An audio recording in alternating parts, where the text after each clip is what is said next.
Swadee Cup, that's hello in Thai. My name is Anthony and welcome to Quantum Finance. I've been gone for 5 years. This rule change has brought me back.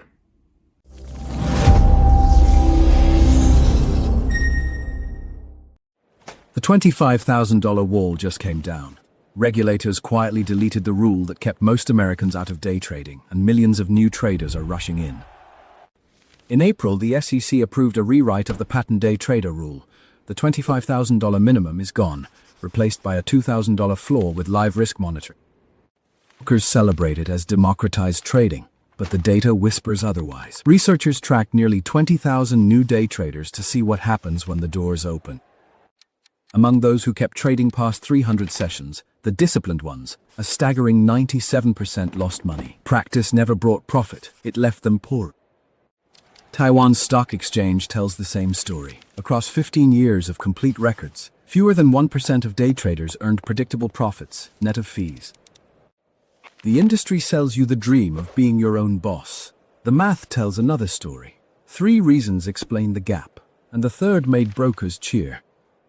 Reason 1. Day trading is a zero-sum game. Picture 4 players at a poker table, where every dollar one wins, another player at that table must lose.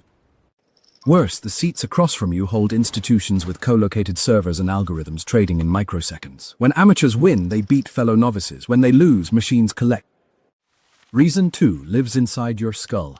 Kahneman and Tversky proved the pain of losing money is roughly twice as powerful as the pleasure of an equal gain. That wiring creates the disposition effect, where you panic sell your winners to lock in good feelings while clinging to losers and praying they crawl back to break even. Under real stress, the rational cortex dims and the amygdala grabs the wheel, forcing split-second money decisions in survival mode. The algorithms across the table feel nothing. Reason 3 hides in plain sight. Commission-free is not cost-free. Every trade pays the spread, slippage, and payment for order flow, tiny tolls that compound with volume. Barber and Odin measured it across thousands of accounts. The most active traders underperformed the market by roughly 6.5 percentage points every single year. Follow 100 fresh day traders. 40 quit within a month, 13 survive 3 years, and fewer than 1 ends up consistently profitable. The funnel never lied. So what actually works? John Bogle's answer sounds almost boring. Stop trying to beat the market and simply own all of it through low-cost index fund. Before you scoff, even the professionals lose this fight. Across any 10-year stretch, roughly 9 of every 10 actively managed funds fail to beat the index.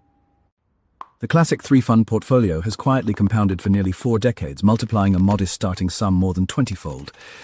Patience did the work, not screens or stress. Build the index core first and automate it. Then let a small satellite fund your stock picks. The next video builds those exact 3 funds with you.